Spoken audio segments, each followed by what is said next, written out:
It wasn't the Germans who frightened him. It was words written in silence. And if they ever surfaced, the entire war could collapse. January 8, 1945. 3:17 a.m., 10 Downing Street, London. Outside London lay buried beneath a thick winter fog. The final winter of the war. The streets were quiet lamps glowing faintly on rain-soaked pavement, as if the city itself was holding its breath. But inside number 10, peace did not exist. In a cramped upstairs study, Winston Churchill sat motionless behind his worn wooden desk. A single desk lamp carved deep shadows across his face, revealing lines etched not by age, but by war. The smell of cigar smoke, ash, and old paper clung heavily to the room. There were no maps of Berlin on his desk, no reports of German troop movements, no updates from the Eastern Front. What held his attention was something far more dangerous. A letter, not from an enemy, not from Berlin, but from one of his own. Churchill lifted the pages again, his fingers trembling slightly, not from cold, but from restraint. He read slowly, deliberately, as if controlling his breathing might somehow control the damage. The words were not angry. They were worse than that. They were calm, confident, written by a man who believed he was unquestionably right. Churchill's face darkened. The familiar pink hue drained into a deep, thunderous purple. He stopped halfway through, placed the letter down, then picked it up again, and reread it slower this time. The only sound in this room was the steady ticking of the wall clock, each second falling like a hammer. Time, Churchill knew, was not on Britain's side. Suddenly, slam! His hand crashed onto the desk, rattling the ashtray as cigar ash scattered across the wood. This was not the fury of a man insulted. It was the reaction of a man who saw catastrophe forming. Churchill walked to the window, letter in hand, staring out into the fog-shrouded city. London slept unaware that a few lines of ink inside this room could unravel the alliance holding the world together. That letter was never meant to exist, and it was never meant to reach him. It came not from Berlin, not from Moscow, but from Bernard Montgomery, Britain's most celebrated general. Churchill understood the danger instantly, not because of military criticism, but because of tone, because of contempt wrapped in professional language, and because the target of that contempt was America. If even a fragment of this letter reached Washington, not the whole thing, just one sentence, there would be no apology strong enough to undo the damage. Churchill turned back to his desk and set the letter down carefully, as if it were an unexploded bomb. He reached for the black military telephone reserved for moments when history threatened to break. His voice dropped calm and lethal. "Get Field Marshal Montgomery. Immediately. Secure line." As the connection began, routing, Churchill leaned against the desk, eyes fixed on the pages before him. In that moment, he was no longer the great orator of Parliament. He was a man who understood a brutal truth. Wars are not decided only by guns and tanks, but by words written in silence. And what he had just read could tear the war apart.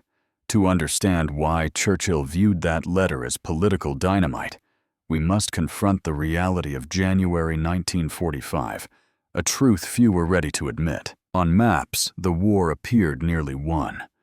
German forces were collapsing from both east and west. The Red Army surged forward. Allied troops pushed deep into Europe, but victory was fragile. Weeks earlier, Hitler had launched his final gamble, the Ardennes offensive. In frozen forests, German divisions slammed into American lines, betting that U.S. troops lacked experience. What followed was not a glorious battle. It was slaughter in the snow. Young American soldiers fought isolated, freezing, cut off from supplies. They did not break. They held. When the German advance finally collapsed, the snow of Ardennes was stained red, mostly with American blood. Churchill knew this. Eisenhower knew it. Washington would never forget it. During the chaos, Eisenhower made a purely tactical decision, temporarily placing certain U.S. forces under Montgomery's coordination to stabilize communications. To Eisenhower, it was a necessity. To Montgomery, it was validation. Montgomery saw not a temporary command adjustment, but confirmation of everything he believed, that British leadership was inherently superior. And here the fault line emerged. Britain was exhausted. 5 years of total war had drained its people, industry, and finances. America, by contrast, had become an unstoppable war machine, rich in men, factories, and future. Churchill understood what Montgomery refused to accept. This alliance was no longer equal. America set the rhythm. Britain followed it. And arrogance in such a relationship was not personal weakness. It was strategic suicide. Montgomery's letter was not emotional. It was cold. He described American forces as disorganized, their command as amateurish. He implied that without British guidance, without him, Ardennes would have ended in disaster. But the line that froze Churchill was devastatingly casual. "The Americans got a bloody nose," Montgomery wrote, "and needed us to wipe it for them." One sentence, and suddenly Churchill saw the graves at Bastogne, the frozen bodies, the families receiving telegrams. This was not criticism, it was contempt for sacrifice. And Churchill understood no weapon is more dangerous in war than disrespect for a fallen ally. The secure line clicked. Montgomery spoke first, expecting routine business. Churchill did not greet him. "Bernard," he said calmly, "I've read your letter." Montgomery defended himself, calling it private professional. Churchill cut through it like steel. "There is no such thing as private in a world war," he said. "Every word can be intercepted, every insult weaponized." Then he delivered the truth Montgomery could not escape. "You call them amateurs. These are the men who stormed Omaha Beach, who fought through Normandy hedgerows, who held Bastogne while you checked maps." Churchill lowered his voice, making it more dangerous. "We need the Americans," he said.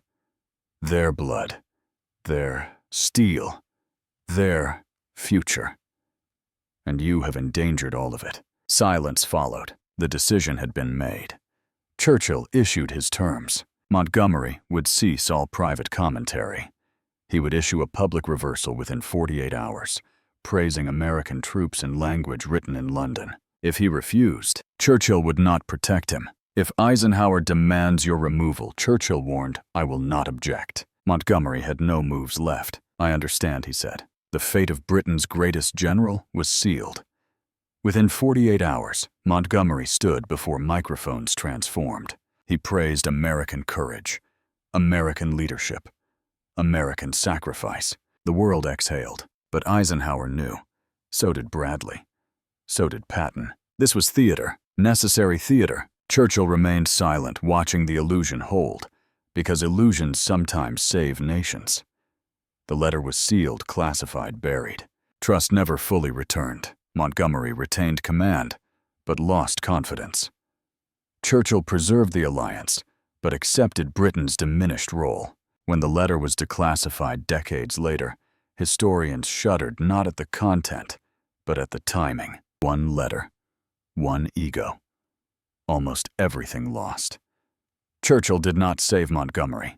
He saved the mission. Leadership at that level is not inspiration. It is isolation. It is knowing when a man must be silenced, so millions do not suffer. Montgomery never forgave it. History never needed him to. When Churchill told him, "You have written yourself out of history," it was not an insult. It was a warning, because in war and in power, the defeated are not the weak, but those who cannot control themselves.